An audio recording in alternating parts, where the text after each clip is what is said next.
What's up, everybody? Brian McCarthy again, here to share with you a little more knowledge on some stuff that you could do or not do, really depending on how much you like the video, I guess. Today, what I'm going to be doing in this video is going through the diminished functionality of a 5/7 chord. So in this video today, we'll use the concert B flat 7 chord. And again, I'm just going to use a very simple piano structure, root, flat 7, major third. Because again, from there, it's a very simple dominant sound that we as the players can then change up that dominant sound. It could be concert B flat 7.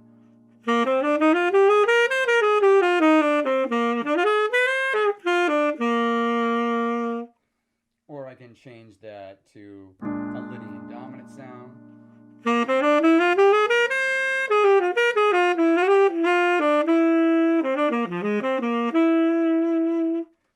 And that's nothing different on the piano. I'm the one making that change to the sound. It could be the altered.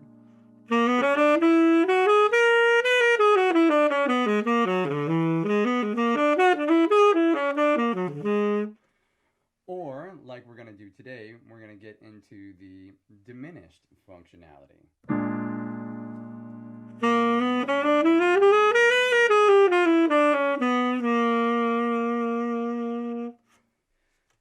So when using the diminished functionality on a 5 chord, like when to use it or when not to use it, it's more so I use it if it's just a generic, 5/7 chord. If I just have a concert B flat 7 chord, that's going to be moving to a 1 chord, maybe sometimes not, but in this particular case, a 5 chord moving to a 1 chord. It's really more about when I don't use it. I don't use this when I have an altered scale.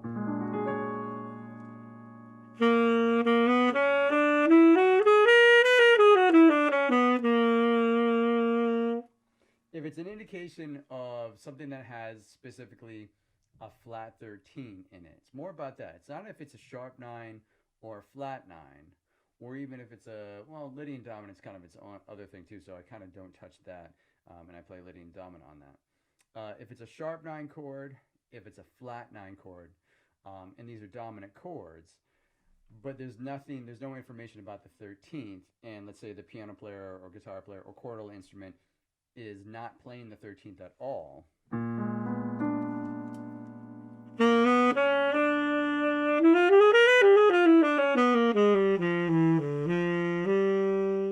I can go, in either direction. I can play, B flat altered or B flat diminished. I'll probably strike with a B flat diminished in that particular case. Same thing with a sharp 9.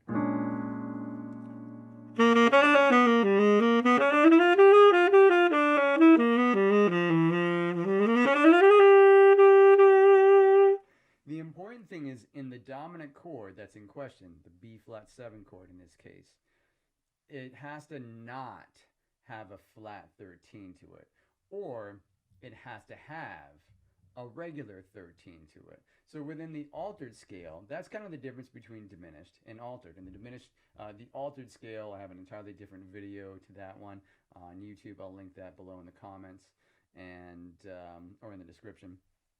So it's about that having altered 9s. They both have sharp 11. So if you think about the B flat altered scale,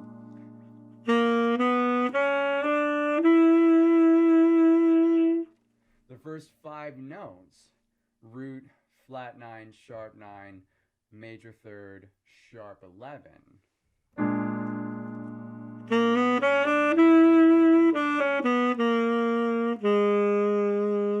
And they both have a flat 7. So flat 7, 1, flat 9, sharp 9, major third, and sharp 11. That's inherent to both the altered and diminished scale.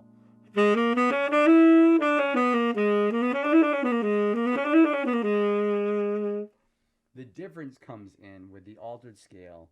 We have one fewer note.